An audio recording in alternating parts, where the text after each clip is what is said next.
정우입니다. 반갑습니다.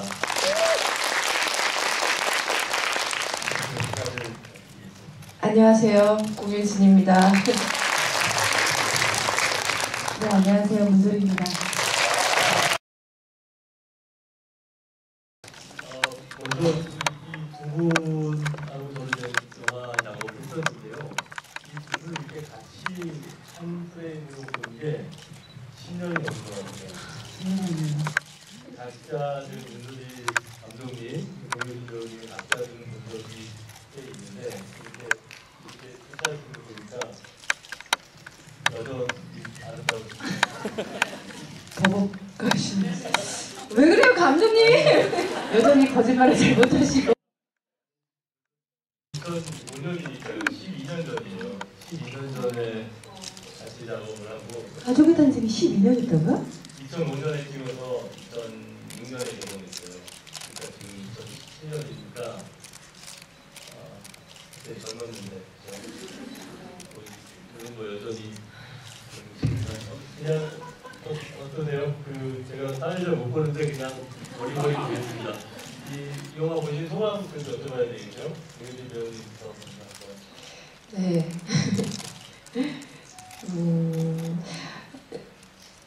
그냥 씁쓸한 것 같기도 하면서 너무 공감되는 부분도 많았고 또 다른 부분도 있지만 또 어쩜 저렇게 똑같지 할 때도 있었고, 그리고 문소리 언니가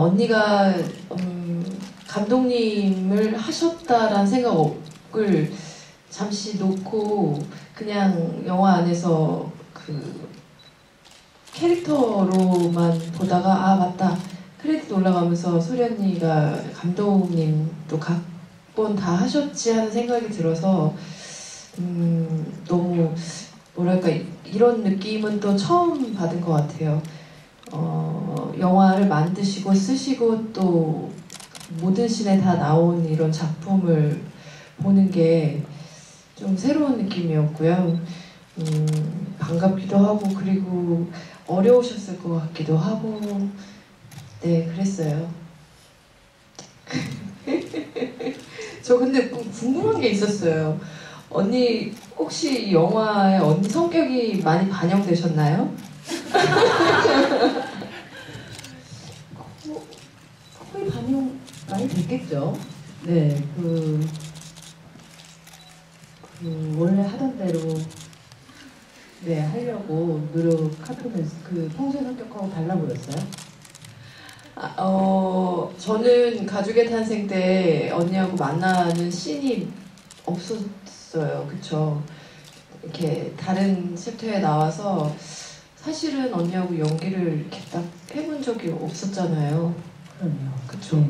그냥 근데 이렇게 집에도 오라고 그러고 막.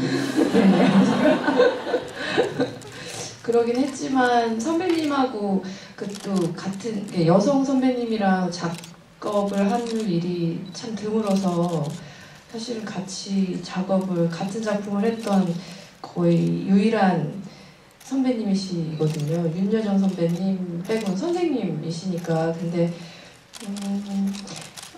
그때 딱 똑같다 생각했던 건 달리는 거. 언니 달리기 많이 하셨잖아요, 그때도. 그랬어요? 그랬죠, 감독님. 그렇게 달리셨잖아요, 언니가.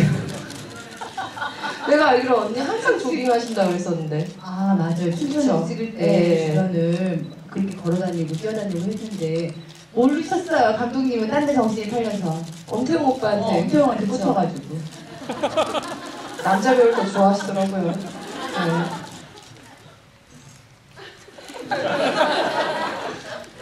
이렇게 두 분 혹시 가족의 탄생이라는 영화 보신 분이 계실까요? 예, 너무 감사합니다. 못 받으실 거예요. 근데 거기서 저도 이제 따로따로 에피소드가 다르니까 보시면 알겠지만 맨 마지막에 이렇게 어떤 역에 같이 모두가 나와서 이렇게 움직여요. 딱 한 장면에서 모두 배우들이 모였었거든요. 그때 되게 저는 나름 찍으면서 굉장히 감동적이었어요. 이 배우들을 한 번에 보는 느낌. 그 외에는 이제 지금 말씀하신 것처럼 뭔가 그냥 한 장면에 딱 모였지 둘이 막 이렇게 미치는 장면은 없어요. 근데 그때 찍으면서도 김우진 배우랑 문소리 감독님하고도 그런 얘기 했었던 것 같아요. 이렇게 뭔가 부딪히면 재미있는 시너지가 나올 수 있는 굉장히 기대되는 케미스트리의 배우들인데 그 영화에 없다, 아쉽다 이렇게 생각했었어요. 근데 그래도 그때 그 작품이 참 뭔가 남다른 기억이 느낌이 있었나 봐요. 그래서 정민희 배우도 그렇고 효진 씨도 그렇고 고주신 선생님도 그렇고 태웅 씨도 그렇고 굉장히 우리가 되게 어떤 소중한 시간을 같이 보냈던 그런 그래서 그런 작품을 같이 했던 배우들로 저한테 기억이 남아있고 사실 개인적으로 효진 씨랑 자주 연락을 하고 제가 큰일이 있을 때만 연락하죠. 대부분 공적으로. 근데 사적으로 뭐 커피 마시고 수다 떨고 자주 그러지 않아요. 그렇지만 그렇지 않았어요. 애키모크는 바빠서 그럼요. 네, 알죠. 네. 근데 늘 굉장히 신뢰하고 있었고 그래도 그런 마음속에 친근감을 늘 갖고 있었나 봐요. 그래서 이번에도 효진이랑 같이 얘기를 해보면 어떨까라는 생각을 했었고 제가 아주 이제 조심스레 이야기를 툭 꺼내놨을 때 효진 씨가 언니 저 괜찮아요 할게요 집을 같이 해요 이렇게 얘기해서 굉장히 고마웠어요. 네. 저는 누구세요? 이렇게 문자로 답을 했었는데 그쵸? 혜진아 바쁘니? 그렇게 오셨나? 그래서 누구? 나 소리야 이러셔서 언니 그랬는데 네, 저는 뭐 당연히 이런 자리에 불러주셔서 영광스럽고요. 그 수많은 후배들 중에 저를 또 불러주셔서 영광이었고 그리고 저는 이렇게 앉아서 쥐구이하는 거 되게 좋아해요. 그래서 저도 사실은 올해 초에 1, 2월쯤에 영화 개봉을 2개를 연달아 하고 되게 꽤 쉬었어요. 그래서 감독님네 집에 애기도 보러 놀러 가고 뭐 여행도 다니고 그랬는데 뭐랄까 좀 어색하긴 한데 또 한참 안 하다가 나오면 이렇게 되게 어색하고 그렇잖아요. 후회 있지 않을까 그게 제일 걱정이었어요. 잠깐 갔었는데 아주 나가 사는 줄 알더라고요. 근데 이제 소리 언니를 이제 감독님이라고 불러야 되네요. 그쵸? 감독님. 그러지 말자. 저로서는 이 두 배우를 자주는 못 보는데 몇 년에 한 번씩 보지만 만나기 기분이 좋은 게 그 12년 전에 길이 계속 이어지거든요. 두 분 다 그때도 느낌이 지금도 느낌이 항상 아니 저한테는 굉장히 많은 경험을 해온 사람이 아니라 앞으로 할 경험이 많아서 기대가 많고 호기심이 많을 것 같은 느낌이었는데 이 영화를 보고 나서 내가 알고 있었던 그 젊은 항상 앞으로 해야 할 영화에 항상 열정적이었던 윤솔이라는 배우가 내가 모르는 국민들이 여배우로서 많았구나를 처음 느꼈어요. 사실 이 영화를 보고 내가 그냥 친구로서 앞으로 했던 영화보다 한 영화들이 훨씬 많은 그런 느낌인데 어떠세요? 이 영화를 만들면서 실제 여배우 모르겠어요. 여배우 사는 게 힘든가요? 과장하신 것 같아요. 그렇죠?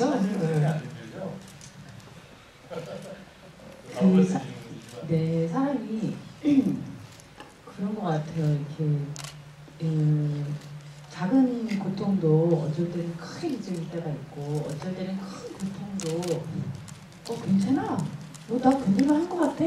이렇게 느낄 때가 있고 그것이 내 안에서도 그런데 특히 다른 사람들과 비교하면 이걸 뭘 힘들다고 해야 되나 안 했다고 해야 되나 그러니까 그냥 허허 웃지요 뭐 이런 정도의 답밖에 맞는 답을 찾을 수가 없을 것 같아요. 근데 저 영화를 찍을 당시에 2013년, 14년, 15년 영화를 공부하고 만들고 어떤 이야기를 만들지 고민하고 그 당시에는 만드는 과정에서 즐거움도 컸었지만 무언가 찾아가는 과정이 쉽지가 않았어요. 그걸 좀 더 정확히 더 들여다봐야 하니까 그게 좀 더 힘든 것도 있었던 것 같아요. 나를 힘들게 하는 건 그냥 제껴주고 조금 숨겨주고 밀어두고 나를 힘들게 하지 않는 것만 찾고 이렇게 해서 살 수도 있는데 무언가를 만들려고 하니까 정확하게 그것들을 지금 너는 왜 그런지 무엇 때문에 그런지 그래서 이렇게 느끼는 것이 합당한지 안 한지 그걸 더 정확하게 들여다봐야겠더라고요. 만들려고 하다 보니까. 그래서 그거를 직시하고 나의 모자람도 나의 실수도 다 받아들이고 그리고 주변 상황도 좀 더 잘 보려고 하니까 그 과정이 좀 내 마음으로 조금 힘들기도 하지 않았나 싶어요. 영화에 보면은 연기자라는 게 중요한 게 아니라 매력이 있어 없어 이런 중요한 데들이 많이 하잖아요.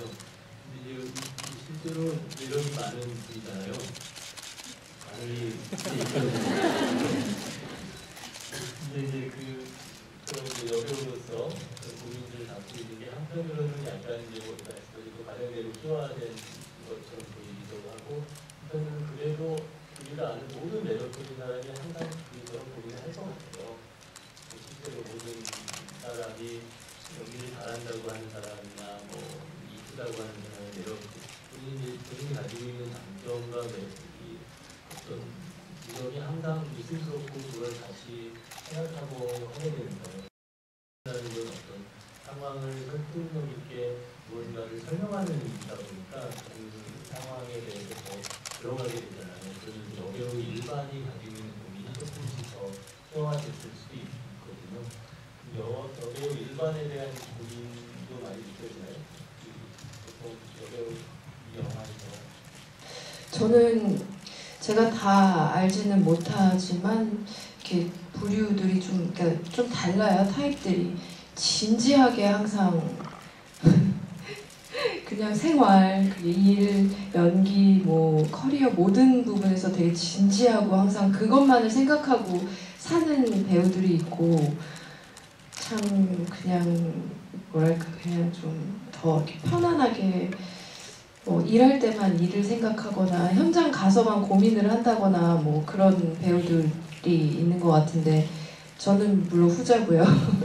그러다 보니까 감독님보단 문소리 감독님보다는 조금 더 배짱이 타입이긴 하죠. 근데 저는 현장에서 소리 언니를 볼 때도 훨씬 더 진지하시고 더 많이 고민하시고 뭔가 이렇게 그런 느낌이 언니 선배님이 되고 그리고 더 많이 오랫동안 일을 하면 저렇게 더 진지해지겠지? 어른이 되고 선배가 되면 그렇게 가족의 탄생 12년 전에 그렇게 느꼈는데 지금 12년이 지난 지금 보니까 그건 그냥 타입인가 하는 생각도 들어요. 네. 아니 근데 저는 이런 타입이 굉장히 부러웠던 게 효준 씨는 어렸을 때 데뷔했잖아요. 몇 살에 데뷔했죠? 제가 언니랑 99년도에 같이 데뷔했더라고요. 아까 보니까. 그래서 그때 몇 살이었죠? 그때 19살? 19살. 모델도 하고 이러다가 네. 여고의 담으로 감독님 영화를 그때 데뷔했잖아요. 그러니까 어렸을 때 데뷔가 다 그런 건 아니지만 어려서 데뷔해서 이렇게 연기하는 거 보면 훨씬 어린 나이부터 자기의 매력이 무엇인지 분명하게 아는 것 같더라고요. 나는 다른 사람과 달리 이런 매력이 그것이 본인이 안다고 생각할지 모르겠지만 이미 몸과 마음이 무언가를 어떤 걸 찾아서 언니 저도 연기를 잘하는 배우지 매력이 연기는 연기를 못하는데 매력적인 사람은 거의 없는 거 지구상에 거의 없는 것 같고요. 거기에 연기력까지 포함된 거라고 생각하는데 그런 느낌이었어요. 그래서 자기의 매력이 뭔지 아니까 연기에 있어서도 굉장히 자신감이 있었어요. 어렸을 때부터 하는 연기의 태도가 거침없는 자신감이 있게 느껴졌었거든요. 저는 어렸을 때 데뷔하지 않아요. 26에 데뷔했는데 그러고도 몇 년간은 정말 많이 헤매서 내가 어떻게 보이는지도 잘 모르겠고 그러니까 배우로서 어떤 타입인지도 잘 모르겠고 굉장히 많이 방황했던 것 같고 그런 면에서 저는 오히려 효진 씨 같은 캐릭터 그러니까 자신감이 떨어지니까 더 현장에서 불안한 눈빛으로 고민을 하는 거예요. 더 그랬던 것 같아요. 그래서 그런 자신의 매력이 분명히 뭔지 아는 것 같은 저 사람의 자신감 그런 것들이 굉장히 사실 부럽게 느껴졌었던 적도 있어요. 그렇게 오해해 주셔서 감사합니다, 선생님. 그저 그냥 약간 좀 그냥 그렇게 일한 것 같아요. 네, 근데 지금 이 영화를 보면서 그런 생각이 들었어요. 더 잘하고 싶을수록 그리고 이 일이 얼마나 나에게 중요한 일인지 그리고 너무 내가 하는 일이 값진 일이고 나를 너무 매 순간 즐겁게 행복하게 해주는 일이라는 걸 어렸을 때보다 더 하면서 깨달으면서 더 많이 괴롭고 또 고민스럽고 막 너무 간절해지고 그런 순간들이 되게 극대화되는 시기들이 있는 것 같아요. 편한 시기들이 있고 모든 배우들에게 다 그런 시기가 있는 거예요. 네. 감독님은 언제 영화 하세요? 네? 저는 이 두 분을 보면은 그냥 같이 자란 친구들 같은 느낌이 있거든요. 친구라고 얘기해서 친구죠? 친구죠. 네.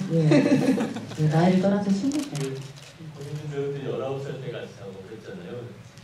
근데 그때 지금 이문희 감독님이 말씀하신 그 자신의 매력을 잘 알고 있다는 지점이 어떤 대범함에서 나오는데 그냥 그때 가지고 있는 대범함은 나 이 일을 오래 할 거 아닌데 이런 대범함이 아니었어요. 나 이거 안 해도 딴 거 하면서 인생 재밌게 살 수 있는데 근데 나는 지금 이 일이 현재로서는 제일 재밌으니까 하는 거야. 나는 이것만 하기 위해서 태어난 사람이 아니야라는 자신감이 있어요. 촬영을 하다가도 고3 때였죠. 어떻게 하면 도망갈까를 고민해요. 그리고 이제 처음 영화 촬영장에서 이걸 생각해요. 이렇게 찍으면 이 다음 시간에 다음 커피에 또 나와야 되니까 여기서 살짝 피해 있어야 다음 커피에 안 나오겠구나 생각해서 자꾸 도망가는 거예요. 맞아요. 풀샷에 한 30-40명 나와 있는 광장에서 기둥이 크게 있었어요. 하나가 사이드에. 근데 이미 늦은 시간이었는데 그 풀샷을 찍는데 이제 어떻게든 좀 일찍 가보려고 기둥들이 이렇게 숨어서 감독님이 너 이제 바스트 따야 돼 일진아 그러는데 저 진짜 기둥 뒤에 있었어요. 감독님 안 나왔어요. 했더니 아니야 너 요만하게라도 나와 큰 스크린에 나와 그랬었는데 그때는 제가 이 일 안 하고 딴 거 해도 돼 그런 생각보다는 내가 이 일을 평생 하게 될 일이 맞을까 이렇게 그냥 여러 가지 일들을 해본다 생각 아르바이트 개념으로 시작했잖아요. 저는 여고괴담을 그냥 어떻게 하다가 해서 제 평생 직업이 될 거라는 생각을 못하고 작업을 했던 것 같아요. 네. 저는 그 지점이 되게 중요한 태도라고 생각하거든요. 나쁜 의미로 제가 이 일을 나는 해야 된다, 다른 일 할 수 있다가 아니라 나는 지금 이 일을 대한 태도가 지금 내가 할 수 있는 일 중에 가장 소중한 일이니까 한다. 이거를 다음에 계속하기 위해서 이 일을 어떻게 해내야 된다가 아니라 지금 이 순간이 제일 중요하다고 생각하는 배우거든요. 그러다 보니까 그리고 이제 20년이 가까이 지나서 이렇게 보면 역시 막 너무 잘 성장한 이 친구를 보는 것 같은 느낌이 있어서 두 분이 워낙 스타일이 달라요. 한 분은 말씀대로 지금 그 불안함을 이기기 위해서 더 연구하고 더 고민하고 그러다 보니까 결국 내가 연기를 잘하는 게 아니라 내가 만드는 영화가 좋아져야 되는구나 라는 커다란 부분을 기록하게 하다 보니까 연출도 할 수도 있고 뭐 다른 여러 가지 방식으로 고민을 하게 되고요. 공효진 배우는 내가 가지고 있는 게 어떻게 잘 쓰일까를 더 많이 고민하는 것 같아요. 그러다 보니까 나 자신을 어떻게 바꿀까를 고민을 많이 하는 거고 너무나 다른 스타일로 접근하 하지만 말씀하신 것처럼 제가 이제 기분이 좋은 거는 우리가 하고 있는 일이 얼마나 중요하고 재밌는 일인가를 계속 알게 되잖아요. 저는 마지막 영화를 보면서도 이제 그 마지막 편에서 이제 앞에서 주천이랑은 다르게 이제 좋은 영화를 만드는 것에 대한 고민이잖아요. 그 고민이 자연스럽게 하게 되는 게 우리가 영화 만드는 여기 나오신 그 마지막에 그 들어가신 감독님이 14년 동안 그 차기작에 없었던 감독님이거든요. 감독님 몇 년 되셨어요? 만추. 아니, 제가 작은 작업을 되게 많이 해요. 그래서 정말 많이 안 하는 거죠. 저 감독님도 혼자 작업 많이 하셨어요. 네. 작은 작업 되게 많이 하고 제가 영국에 가고 나서 자주의 탄생까지 7년이 걸렸어요. 7년 동안 뭐 다른 일을 하다가 여기 앉아서 영화하고 뭐 연극도 하고 다른 작업 7년 만에 전화했었어요. 자주의 탄생 같이 하자고. 그래서 제가 제목이 영화 아닌 것 같은데요. 근데 그랬어요. 그 첫 통화하면서 갑자기 감독님 돌아가시면 우리들이 할머니 돼가지고 아니, 정말 그 생각 들었어요. 네, 유기농 떠먹으면서 네. 아니, 뿐만 아니라 영화를 찍어야 감독이 지금 예술아 너 그게 예술이니?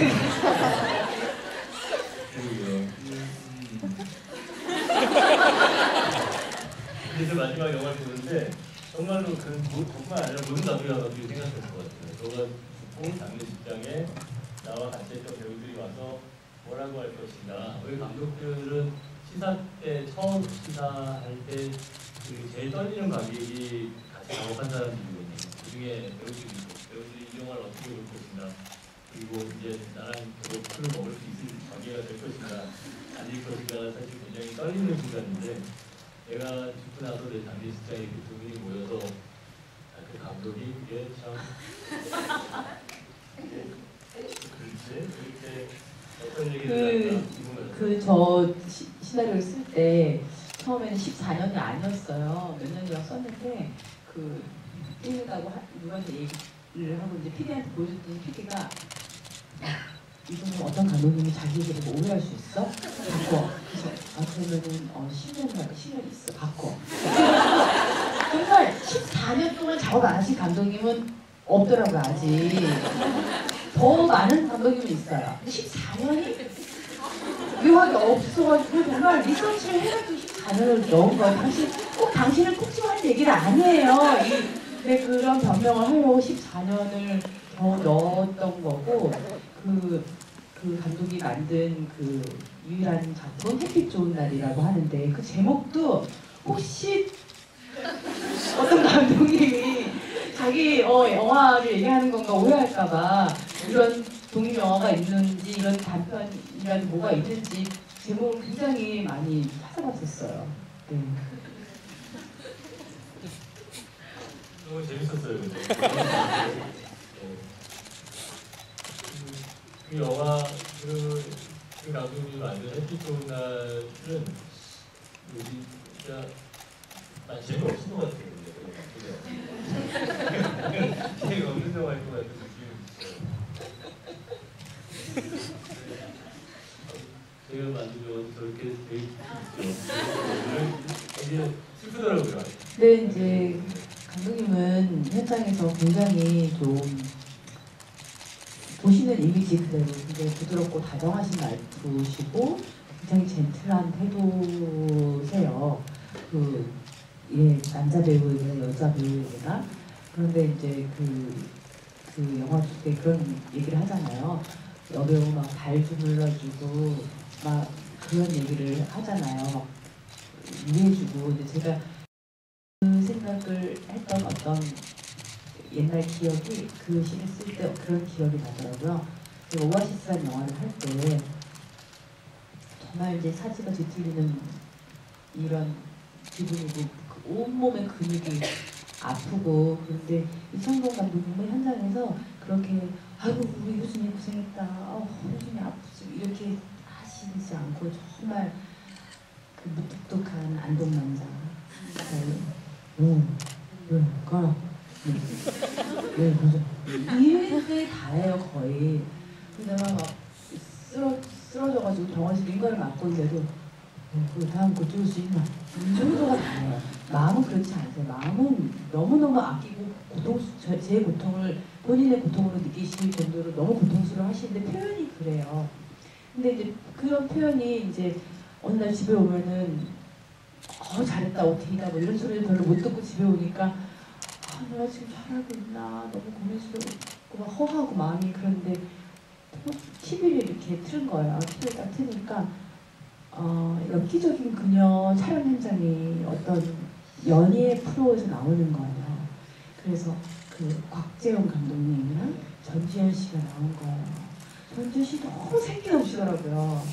저 다 죽어가는데 전지현 씨가 그 클럽에서 춤추는 장면이 계곡 있고 그 장면을 찍는데 정말 턴을 돌고 너무 생기 발랄하게 춤을 다 추고 소리가 들리니까 막 달려와서 모니터 앞에 의자에 딱 앉으니까 곽지연 감독님께서 우리 시연이 잘했어 이러면서 힘들지 막 이러시는 거예요.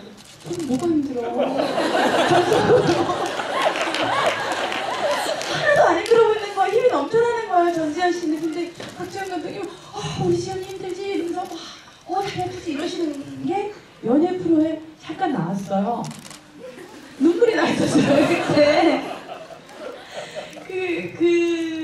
그런 경험들이 아마 여기서는 반대로 그 감독님이 저한테 굉장히 잘해주신 것처럼 그러니까 하나의 그 마음을 전달하는데 그 하나의 사건이 그대로 들어가진다고 마음이 전달되는 게 아니더라고요. 그러니까 하나의 씬에 사실은 거의 제가 뭐 18년 동안 연기를 해오면서 일어났던 한 뭐 100가지도 넘는 일들이 하나의 씬에 들어가야 될 것 같고 어쩔 때는 그러다 보면은 그 씬은 옛날에 일어났던 사실과는 다르지만 어떤 진심을 담아야 되고 그런 식으로 이 정말 수많은 이야기들 안에 제가 영화에서 겪었던 사실 모든 일들이 다 담겨져 있지 않나 싶어요.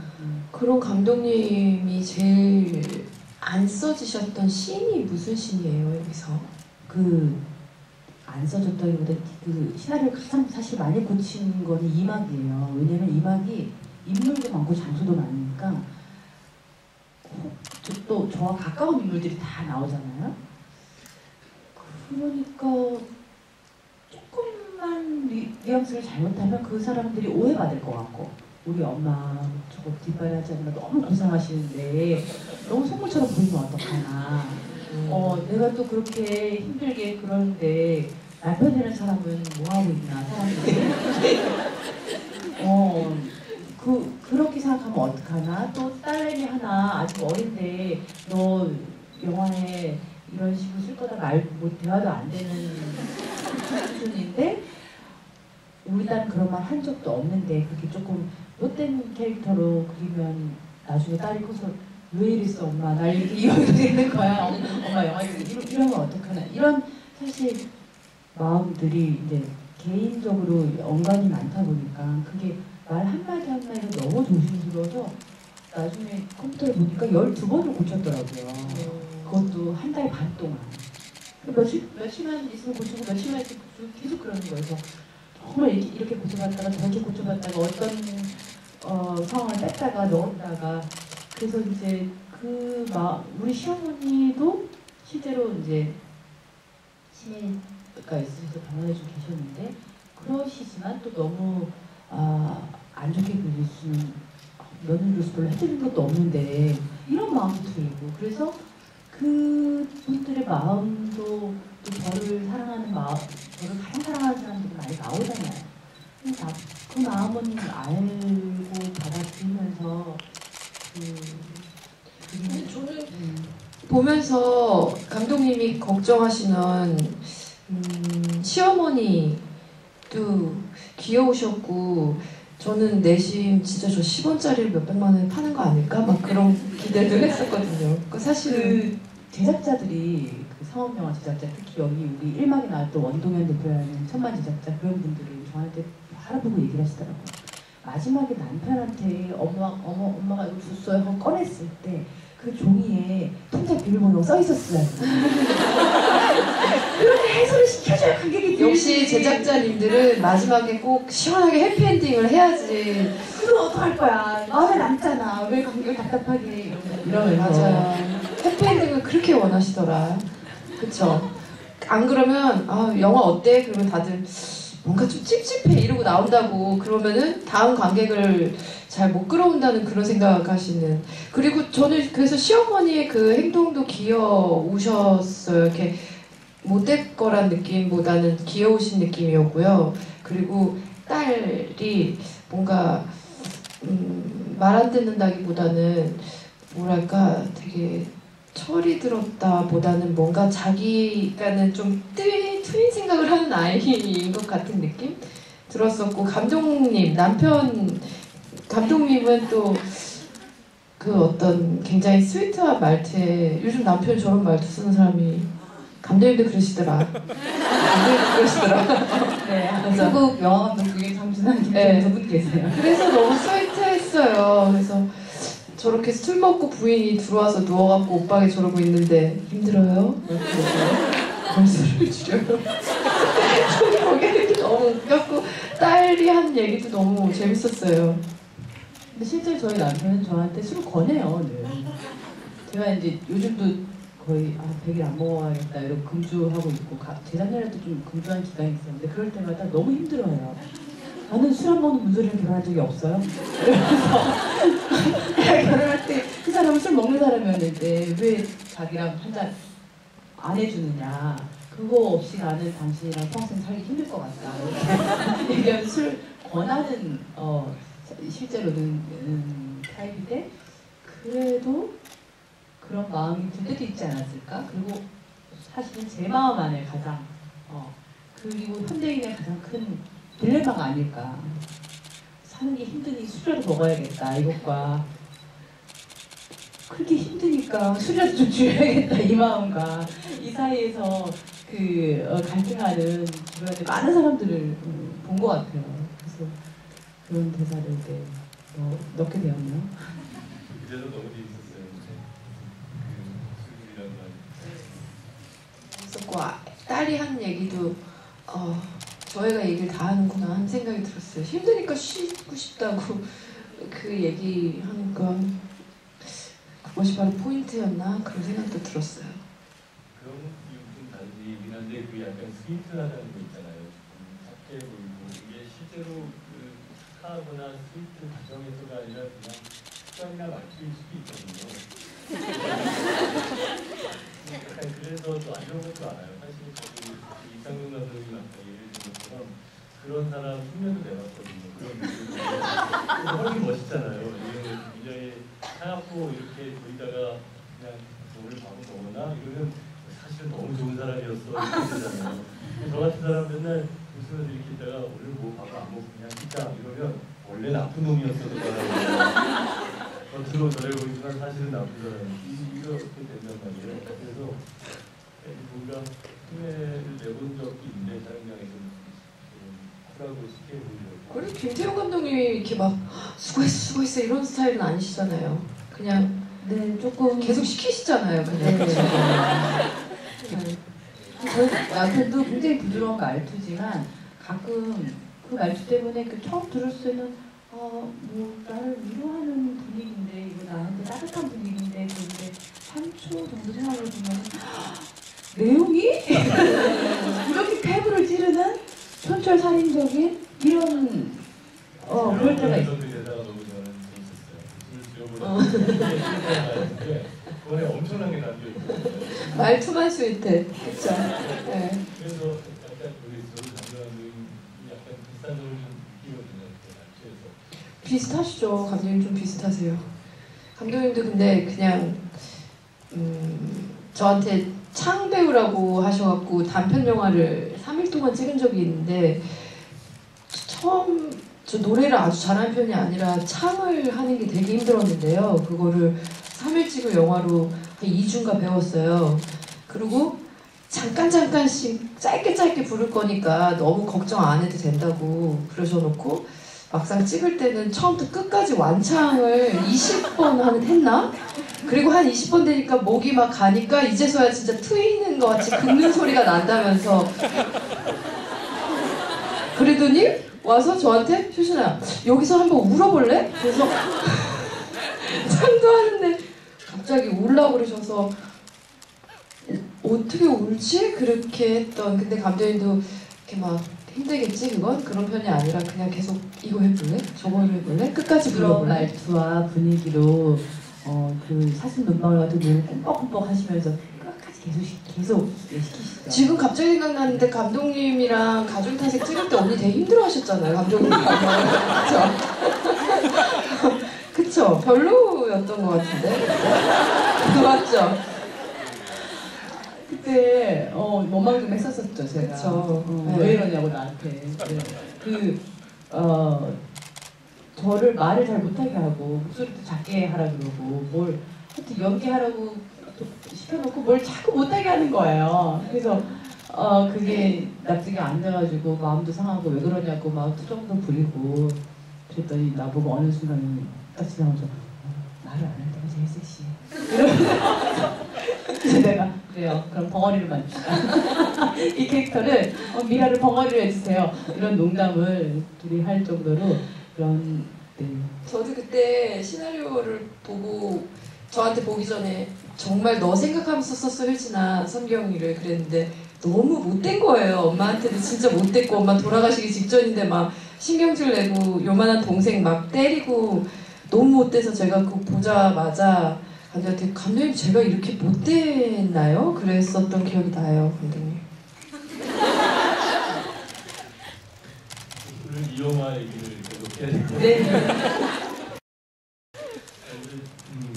이렇게 너무 좋은 배우들이죠. 정말 한국 영화의 고배라고 생각해요. 저는 뭐 여배우, 남배우 이렇게 떠나서 정말 이 얘기를 왜 이렇게 내가 이름을 영화하고 있는지 가끔은 이런 때도 있어요. 감독님 여자 영화가 너무 없잖아요. 감독님이 여자 영화 만드셔야 돼요. 딱 그렇게 얘기하면 네가 남자 역할을 해. 그 영화의 남자 역할을 네가 남장을 하고 남자를 해. 그러셨던 적도 한 번 있었어요. 그래서 좋은 생각인데요. 그랬었던 네. 실제로 약간 그런 느낌이 있었어요. 어떤 남자 캐릭터인데 여배우를 캐스팅해서 해보면 재밌지 않을까 이런 생각하면서 떠오른 몇 명이 있었는데 그 중에 한 명이 공효진 배우. 감사합니다. 저 또 궁금한 게 보면서 제가 여자 배우라서 뭐가 더 힘든지 저한테 이렇게 이렇게 일을 하다 보면 영화를 만들어 보는 것도 좋은 아이디어고 영화를 제작해 보는 것도 한번 생각해 봐 뭐 이런 얘기들을 가끔 들을 때가 있잖아요. 어떤 그런 자리에서. 근데 선배님이 이게 감독님이 더 힘든가요? 배우가 더 힘든가요? 저는 모르겠어요. 배우는 18년 동안 해왔었고 감독은 처음이니까 그게 감독이 더 힘들게 느껴졌나? 우리 남편은 우리 남편 저랑 법적으로 부부이시고 된지 오래됐어요. 네. 속들도 너무 아파서 장준환 씨는 연기하는 게 그렇게 힘들었대요. 그래서 얼굴이 안 나오신 거예요? 찍긴 찍으셨어요, 봤을 때. 너무 힘들어가지고 힘들어해서 제가 네, 감독들이 다 그렇죠. 김태현 감독님이 김태현 감독님이 연기하는 거 좋아하시잖아요. 좋아하죠. 근데 김태현 감독님이 그 창한 영화 찍을 때 요만큼만 하는데 이러고 데리고 갔던 것처럼 저도 저희 남편한테 어깨만 거릴게요. 얼굴 안 나오게 할게요. 방 어두워서 정말 얼굴도 안 나올 거고 등만 잠깐 어깨 여기만 거릴게요. 대사만 하세요. 이렇게 이제 꼬드로 갔는데 현장에 왔어요. 귤을 사들고서 네, 이 방에 세팅 좀 하고 있을게요. 저만 잠시 계세요. 그랬어요. 방에서 이제 앵글 잡고 이러고 감독 어딨지? 제가 남편 감독님이라고 그러거든요. 아저씨 어딨지? 이러고 찾아갔더니 방문을 열었더니 그 방에서 메이크업을 받고 있는 거예요. 분명히 어깨만 걸겠다고 어젯밤 12시에 얘기했는데 메이크업을 다 받고 헤어를 막 만지고 있어요. 그래서 내가 지금 뭐 하는 거예요? 내가 안 하셔도 되는데? 그랬더니 네? 이래서 아니 얼굴도 안 나와요. 그랬더니 감독 말을 어떻게 믿어요? 나도 감독이지만 감독이 어깨만 걸린다고 그게 그렇게 찍은 감독이 어딨어요? 이러더라고요.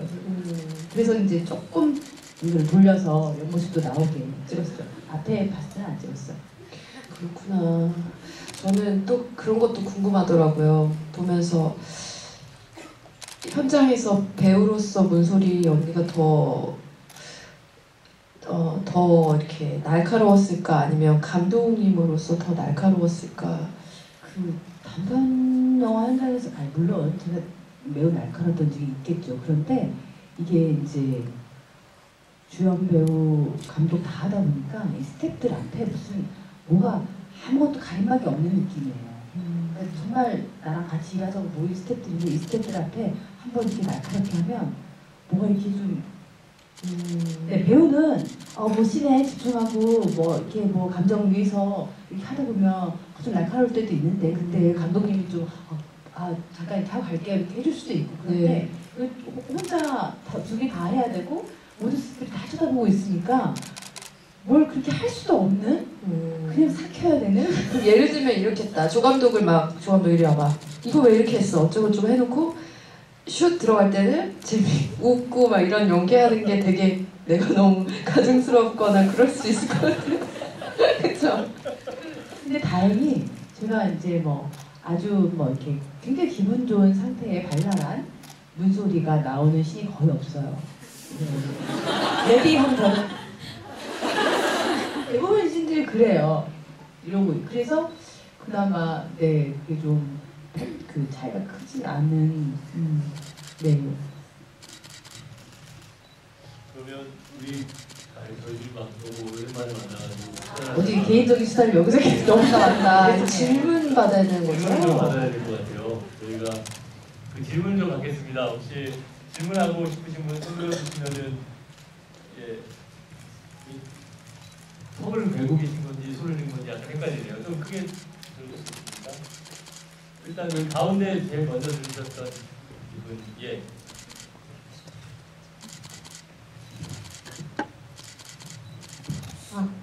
안녕하세요.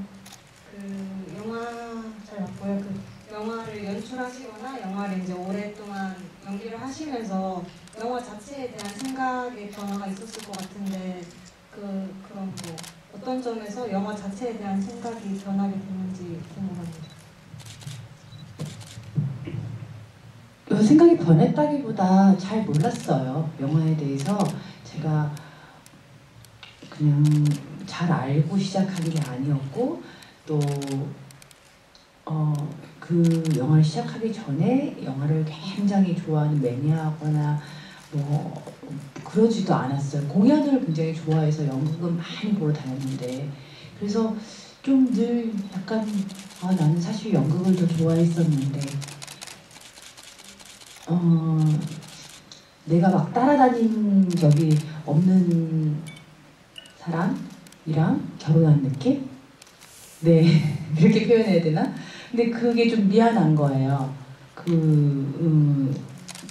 내가 그렇게 공부하거나 따라다니거나 막 사랑하지 않았는데 영화를 문득 이렇게 캐스팅을 시작하게 된 게 그러고 또 상도 받게 되고 한국영화계가 저를 받아들여주고 이렇게 가는 과정이 문득 좀 미안한 생각도 들고 그리고 잘 모르니까 싶어서 더 계속 나는 잘 모르니까 공부해야 돼, 더 알아봐야 돼 이런 생각을 좀 많이 했던 것 같아요. 그래서 시간이 지나 보니까 지금은 훨씬 더 관계가 깊어지고 저 옛날보다 훨씬 애정도 깊어지고 그런 느낌이에요.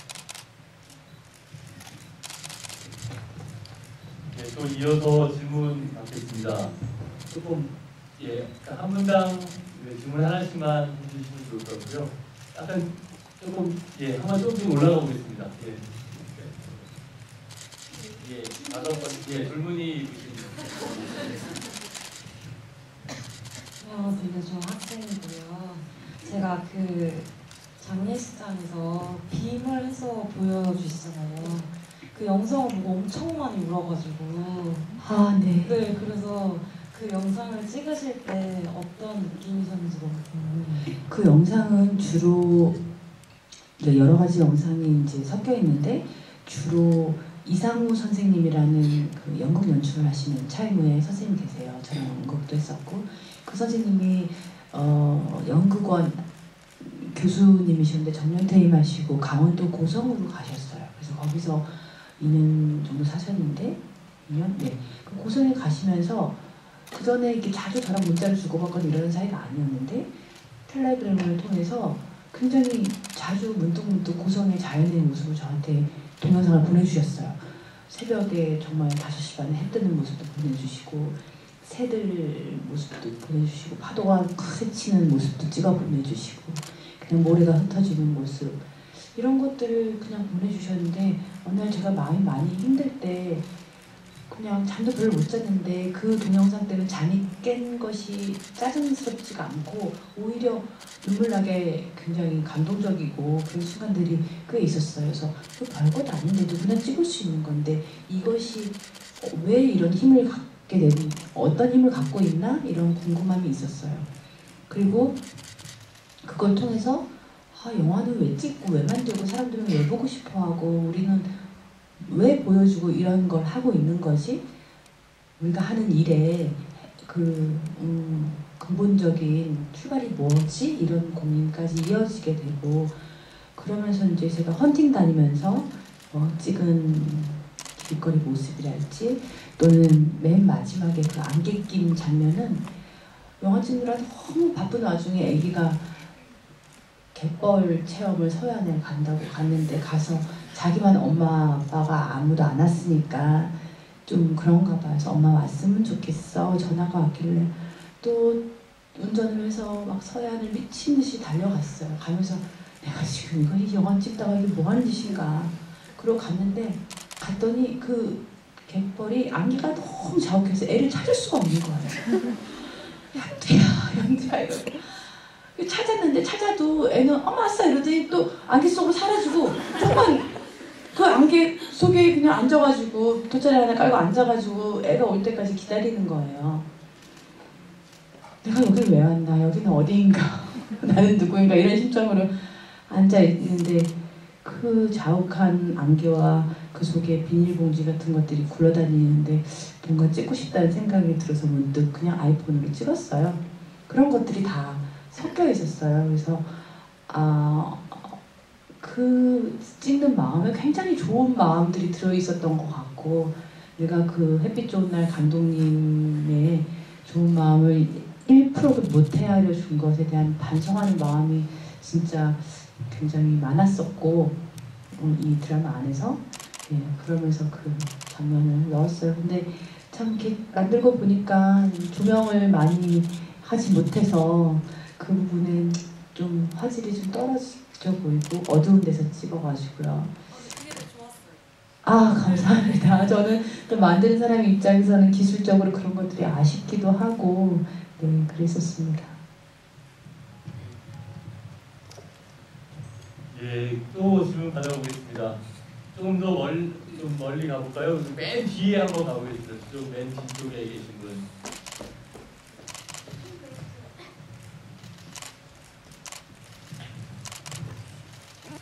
안녕하세요. 저는 그냥 평범한 회사원인데요. 일본 영화를 3번째 봤는데 감사합니다. 보면서 이제 마지막 장에서 그 영화 배우 진원생 여자분이 와서 이제 막 울다가 와서 인사를 하는 장면에서 묘하게 그 남자 배우 쪽으로 좀 더 몸을 틀고 인사를 하는 것처럼 보였어요. 그래서 제가 오늘 3번째 보면서 확실하게 봤거든요. 처음에 제가 예능에서 그런가 이렇게 생각을 했는데 이게 이제 제목은 여배우는 오는 거지만 저는 직장인에서도 어느 정도 여성 직장인으로서 공감을 가는 부분이 많았고 그 장면도 저한테 좀 다가오는 게 똑같은 직장 생활을 하는 회사원인데 거의 비슷한 직책인데도 여자 사원이라서 가끔은 아가씨 이렇게 부를 때도 있거든요. 좀 무시당하는 것 같고 그래서 그런 부분을 염두에 주시는 건지 궁금합니다.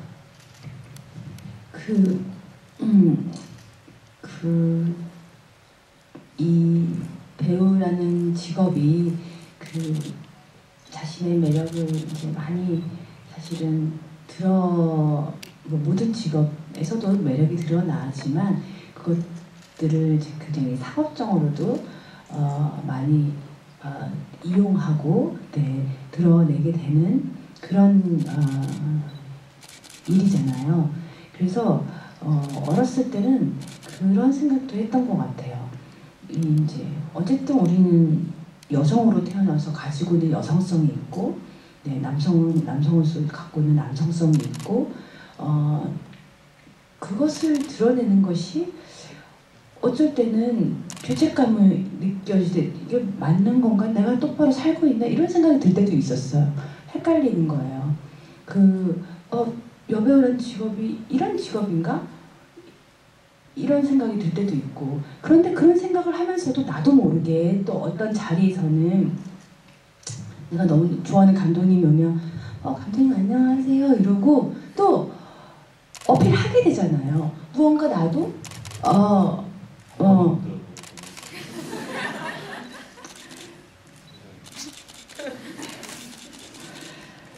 어떻게 과거를 다 파헤쳐봐요 우리? 그래서 그런 사람 어떤 생각이 있더라도 현실과 다를 때도 있고 내 생각이 흔들릴 때도 있고 그럴 때도 있는 것 같아요. 그래서 특히 더 배우를 시작하고 몇 년간은 많이 혼란스러웠어요. 내가 이런 걸 이용하고 사나? 이런 거를 또 이용하고 살아야 되는 직업인가? 이게 내 마음속에서 나온 건가? 아니면 이 직업의 원래 특성이 이래서 내가 이러는 건가? 이러지 못하면 여배우를 못하는 건가? 뭐 이런 다양한 그 고민들이 스쳐갔던 것이 사실이고, 또 수많은 시작하는 여배우들이 저와 같은 고민을 할 거라고 생각을 해요. 그러면서 그 속에서도 여성으로서 이 사회에 사는 게 어떤 건지 고민이 이어질 수도 있고, 또 그런 고민이 더 단단하고 좋은 생각으로 발전할 수도 있거든요. 그런 일들을 다 겪으면서. 그런 지점은 사실 여배우니까 더 그렇게 전면적으로 드러나는 게 있지만 많은 직업 여성들 사이에서도 있을 것 같고, 네, 현실과 이상의 괴리 내지는 내 마음 안에서도 이 마음이 진짜 마음인지 저 마음이 진짜 마음인지 흔들릴 때도 있을 것 같고, 그런 사실 그 서영이라는 캐릭터가 제가 걔 오자마자 얘 누구지 하는 얼굴을 쳐다보지만 그 사람이 곧 저일 수도 있거든요. 저는 그 앞에 있는 박정락이라는 배우도 저일 수 있다고 생각하고요. 그래서 그런 마음에서 그 씬을 만들어봤어요. 그래서 그 씬을 할 때도 그 서영이라는 배우가 이제 역할을 했던 그 배우가 전여빈이라는 배우인데 연기가 진짜로 처음이었어요. 그 대사가 있는 연기는 거의 처음이었어요. 그래서 그 인물이 조금만 뉘앙스를 달리하면 굉장히 상투적이 돼버리게 되거나 조금만 또 달리하면 굉장히 많은 오해를 받을 수 있는 인물이 될 것 같아서 서로 굉장히 의논을 많이 하면서 최대한 우리 마음속에 여러 가지 마음들이 있고 이런 고민들이 좌충우돌 할 수밖에 없는 시기니까 신인 배우다. 그런 이야기를 하면서 찍었던 것 같아요. 예, 그 시간이 많이 됐네요. 저기 끝에 검은색 옷 입으신 분, 예.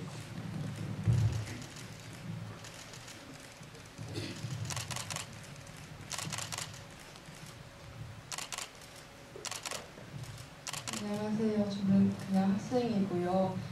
연기를 하시거나 연출을 하셨을 때 슬럼프가 오시면 어떻게 극복하시는지 궁금합니다.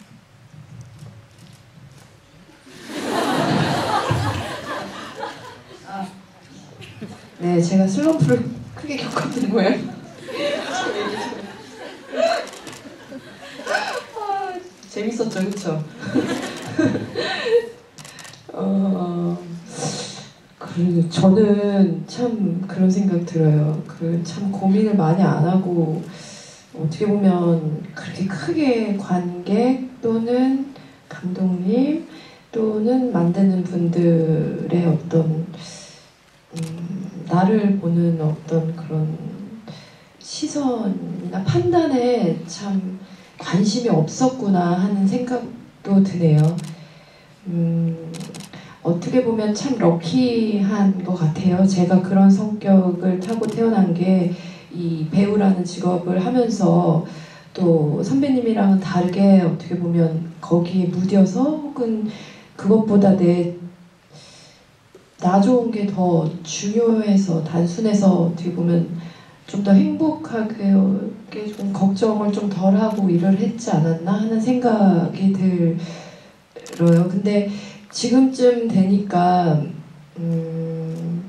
지금이 저도 18년 정도 일을 한 거더라고요. 근데 그렇게 시간이 지나고 나니까 이제 조금 더 진지하고 고민을 많이 하면서 일해야 되겠구나.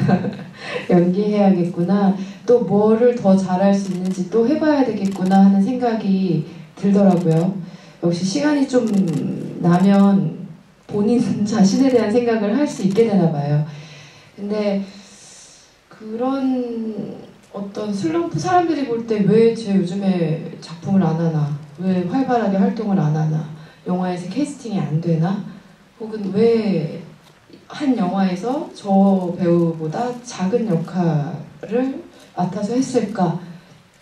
그런 거에 대한 다른 판단이나 어떤 다른 사람들의 생각이 저는 별로 중요하지 않았던 것 같아요. 그래서 오히려 어떻게 보면 더 자유롭고 내 맘대로 처음부터 일을 해서 지금도 어떻게 움직여도 별로 이상하거나 그렇게 요즘 좀 큰 역할을 못하나? 뭐 이렇게 사실 저희 그런 생각들을 되게 예민하게 할 때도 있고 그런 거 아무 생각 없이 아무 신경 쓰지 않고 일할 때가 있는데 자기 자신의 무드나 또 어떻게 보면 오는 어떤 나이에 오는 그런 시기와 무드에 좀 예민해질 때가 꽂힐 때가 있는 것 같아요.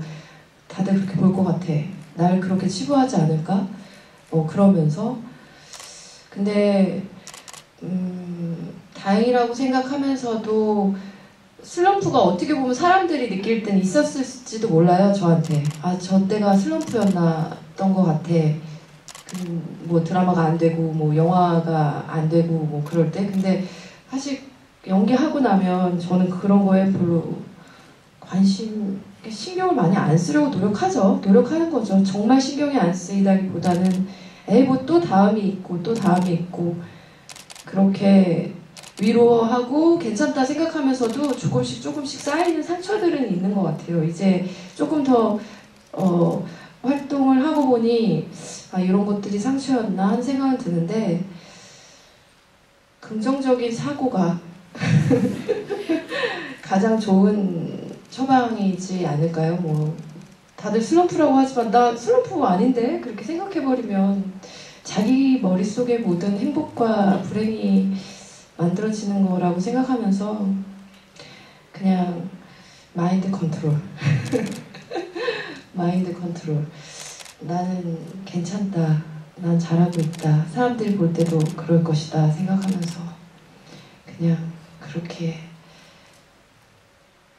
극복합니다. 네.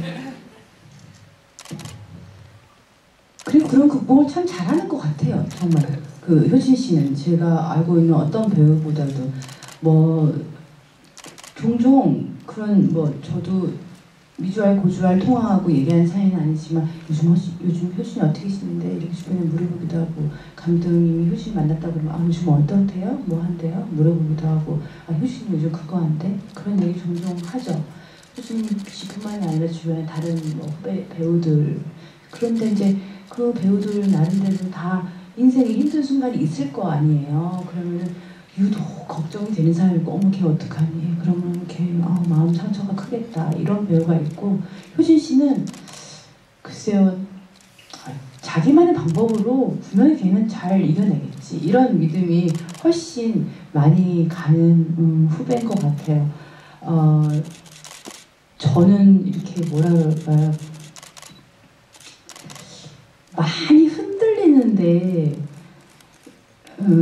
그래도 뽑히지는 않고 뿌리는 좀 단단한 이런 느낌이라면 효준 씨는 그냥 이런 많이 흔들림도 없이 그냥 훌쩍 그쪽 공기는 어떠니? 내가 이렇게 물어볼 만큼 그런 나무 같은 느낌도 예, 들어요.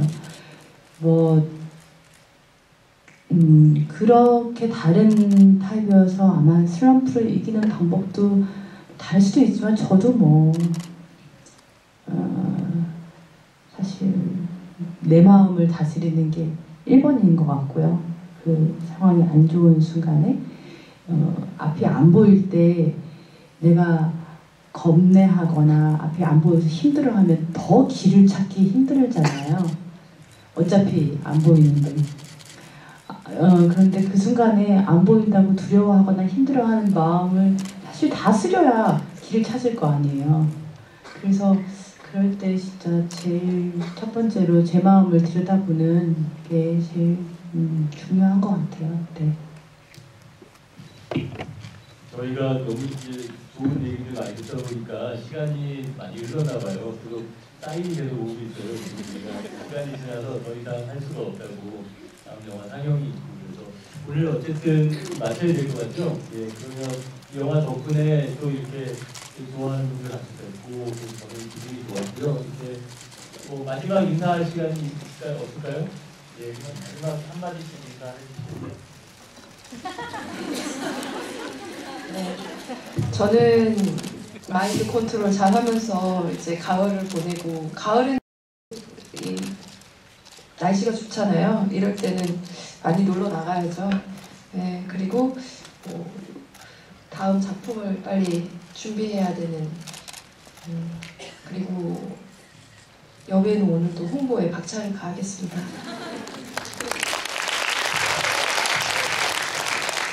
저도 좋은 가을날 효진이랑 놀고 싶네요. 같이 놀자고. 근데 정말 10월까지 극장에 한 군데라도 걸려있는 날까지는 저는 못 쉴 것 같고요. 제가 벌려놓은 일 결자 해지의 심정으로 극장을 찾아다니며 관객들을 만날 것 같아요. 네, 오늘 와서 이렇게 소탈하게 본인의 얘기를 해준 효진 씨한테 너무 감사하고, 그 옆에서 쿵짝을 잘 맞춰주신 감독님께도 감사하고, 무엇보다도 객석을 꽉 메워주신 관객 여러분께 너무 감사드립니다. 네.